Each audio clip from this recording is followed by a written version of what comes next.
Bonjour à tous, ici Raphaël pour un nouveau tutoriel.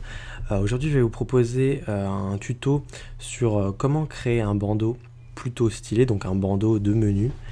Bon, pour exemple, je ne sais pas si je peux vous le montrer, à la base c'était la commande d'une cliente, donc c'était un projet pro, et je me suis dit pourquoi pas vous le partager avec vous, enfin mes petites astuces.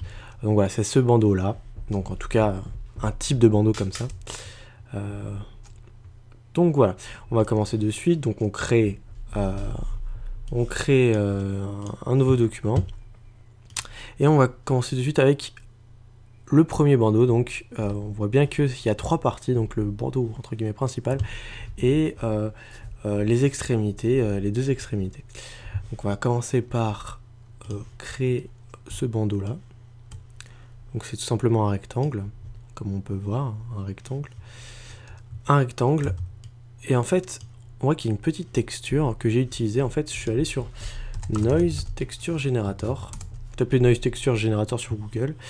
Et donc, vous pouvez choisir votre couleur, etc. Moi, j'ai pris un rouge que j'ai au préalable téléchargé.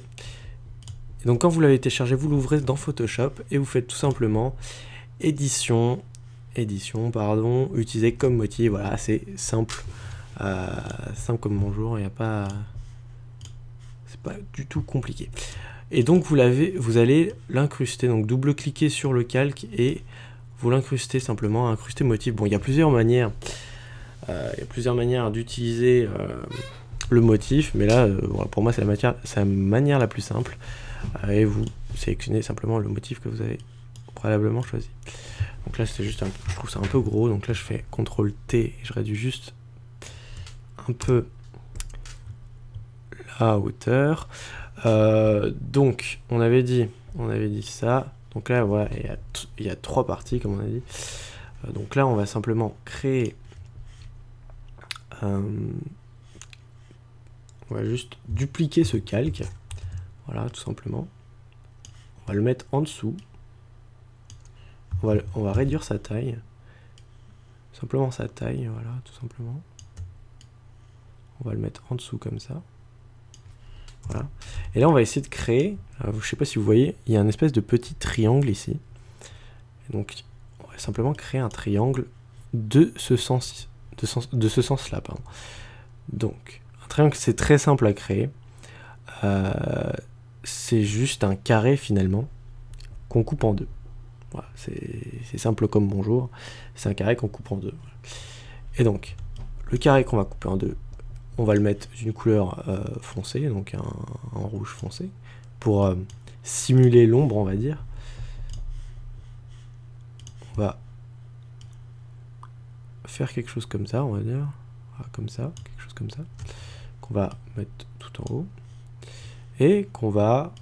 Là, on voit bien, il est coupé de cette manière-là.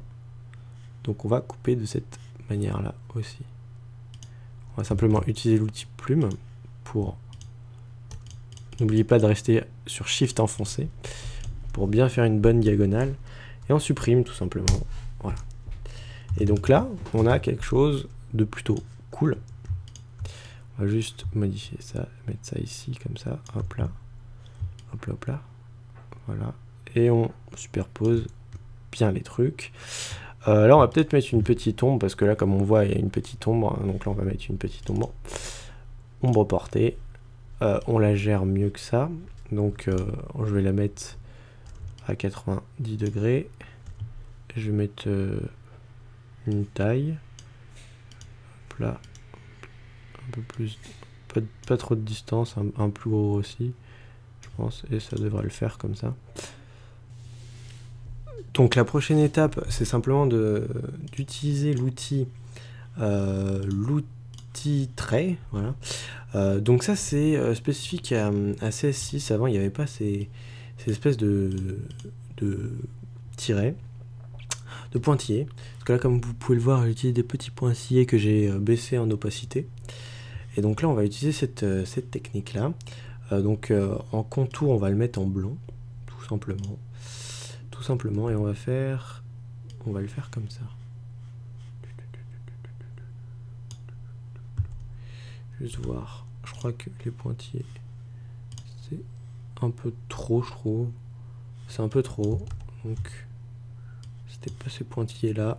Je vais utiliser ceux-là. On va toujours rester discret sur ces pointillés. Hop là. Je vais peut-être baisser l'opacité. Voilà, je pixelise parce que sinon ça va un peu m'énerver. Voilà, je pixelise ce calque. Je le duplique en commande J et je le mets en bas, tout simplement. Alors, après, donc là vous voyez que c'est pas cette forme, donc on va essayer de mettre cette forme là. Il faut simplement supprimer un triangle, le même triangle qu'on avait créé ici au préalable. Donc moi je vais créer, ou même pas, je pense que je vais juste dupliquer ce calque là pour qu'on voit bien. Je vais enlever ça, je vais le mettre en, je pense que c'est bon, c'est un carré comme ça, et je vais simplement le tourner de cette manière là et je vais le caler de sorte à que ce soit bien centré. Voilà, donc là c'est pas mal. On va sélectionner ça en commande ou contrôle plus clic gauche sur l'image du calque. On le sélectionne, on supprime ce qu'il y a dedans et on va supprimer aussi en sélectionnant l'autre calque qui doit être celui-là. Super, c'est pas celui-là, qui doit être celui-là. Voilà. Voilà.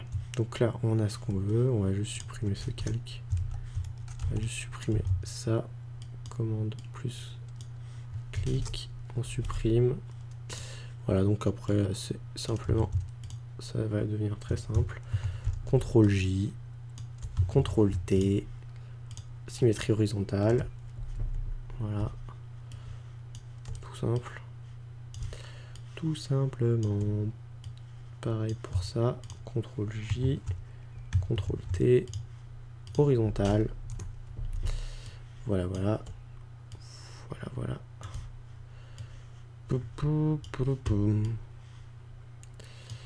Hop là, je vais le mettre bien comme il faut. Bien comme il faut. Voilà.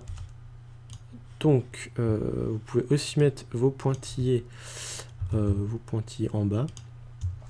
Voilà, tout simplement. En faisant peut-être comme ça.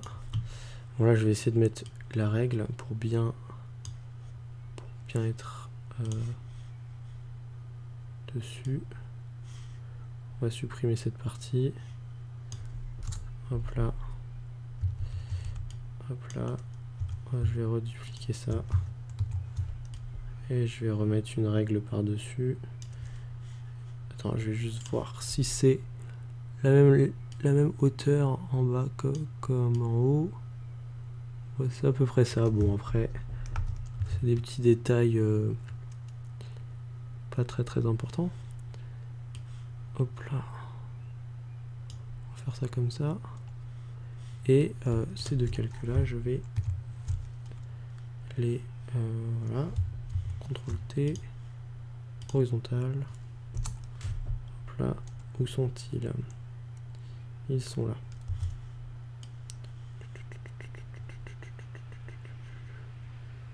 Voilà, tout simplement. Et je les glisse. Voilà. Voilà, il n'y a rien de compliqué. Voilà, et après vous pouvez mettre une typo plutôt cool dessus et ça peut faire un effet sympa. Voilà, voilà. Bah, j'espère que ce tutoriel vous aura plu. N'hésitez pas à me laisser un commentaire, à me rejoindre sur Twitter, enfin à me suivre sur Twitter @Raphaël. Et voilà, je vous dis à la prochaine. Ciao, ciao.